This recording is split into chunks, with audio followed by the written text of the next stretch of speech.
The beginning. The rain in Orgun fell like a morning curtain, mirroring the gray despair that had settled over Silas.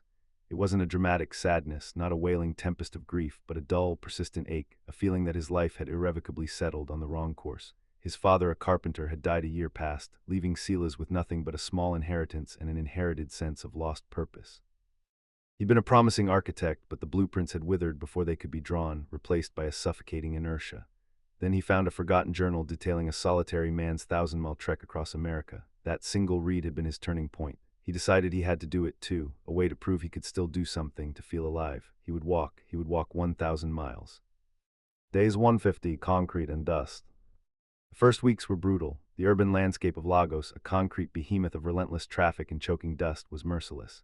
Each footstep was a protest against the packed asphalt. His legs throbbed, his skin burned, and the perpetual noise of the city horns blared, vendors yelled, motorcycles zipped was a constant, overwhelming assault on his senses. He began his walk heading north, avoiding the busiest roads, choosing instead the crumbling sidewalks and neglected footpaths. His rations were simple, stale bread, hard-boiled eggs, and occasional water purchased from roadside vendors. He slept in abandoned workshops under the shelter of makeshift tarpaulins strung between buildings. The first encounter changed him, a young girl called Ada, who, seeing his exhaustion, shared her meager portion of yam, a genuine act of kindness amidst the chaos.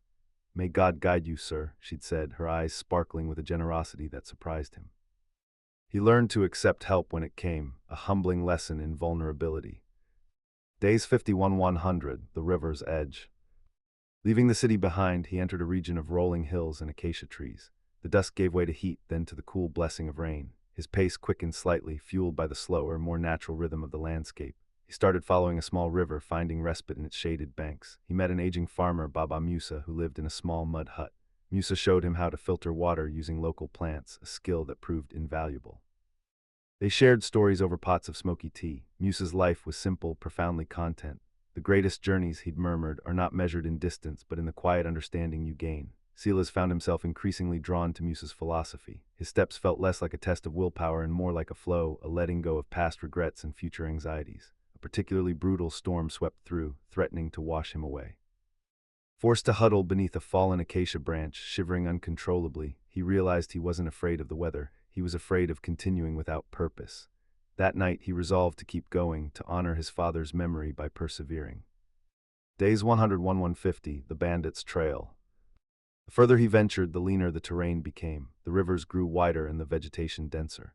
The peacefulness he'd experienced began to fray, replaced by a heightened awareness of his surroundings. The signs of human presence lessened. Then he encountered it, the Bandit's Trail. A rough track winding through a rocky gorge, the air hung thick with apprehension. He encountered three young men, armed and watchful. They demanded money, threatening him with crude blades.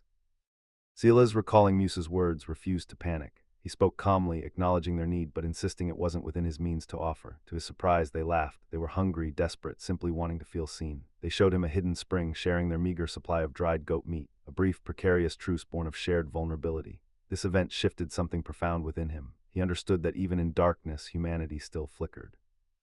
Days 150-200, the Stone Fields. The landscape became dominated by vast fields of weathered stones. It felt like walking through time. The sun beat down relentlessly, reflecting off the gray surface. His feet were a patchwork of blisters and sores, but he pressed on. He stumbled across a community of nomadic artisans, crafting intricate beads and leather goods. They invited him to stay the night, sharing stories of migration and resilience.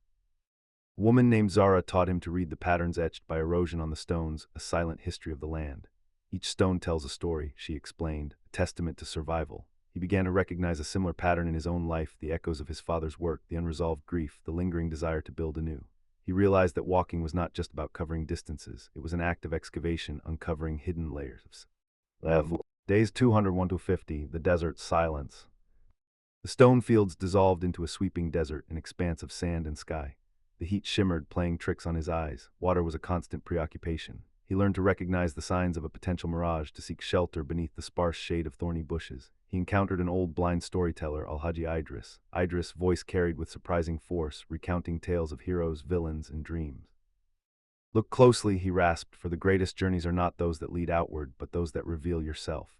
Silas found himself listening, truly listening, for the first time in what seemed like years. He acknowledged the pain, not suppressing it, but accepting it as a thread woven into the fabric of his being. He understood that healing wasn't an erasure, but an integration. Days 250-300, the Hidden Oasis. Just as despair threatened to engulf him, he spotted it, the shimmer of distant water. A hidden oasis, a vibrant green jewel amidst the harsh landscape. Palm trees swayed gently and a small spring gurgled to life. Exhaustion propelled him forward. He drank deeply, feeling life return to his bones. He slept under the stars, a profound sense of peace settling over him. Nearby, he discovered a small shrine dedicated to a forgotten rain god. A young boy, Samuel, was tending the shrine. Samuel explained that the shrine was a symbol of hope, a reminder that even in the driest of times, rain would surely return. Believing is the most powerful journey, he said simply. Silas smiled. He realized his journey hadn't been about reaching a tangible destination. It had been about discovering his capacity to believe again. Days 301-350, the mountains called. Leaving the oasis, his course shifted, leading him towards a range of mountains. The air grew colder and thicker. He trudged upward, his legs burning with exertion. He began to see small villages clinging to the mountainside, offering warmth and hospitality. He helped a shepherd mend a fence, sharing stories of his journey. The higher the mountain, the shepherd told him, the wider the view, but the journey up is what truly matters. Silas understood this instinctively. Days 351-400, the plateau. Reaching a vast plateau, he discovered a community of scholars preserving ancient texts. Days blended into nights as he immersed himself in their discussions, absorbing their wisdom. He realized that he did not need to change. The wisdom that he sought already resided within him. Days 401-450, the river delta. Emerging from the highlands, he reached the river delta, a maze of waterways and mangrove forests. The air was filled with the scent of salt water and spices. This was where his journey's final leg took place. Days 450-500, the end.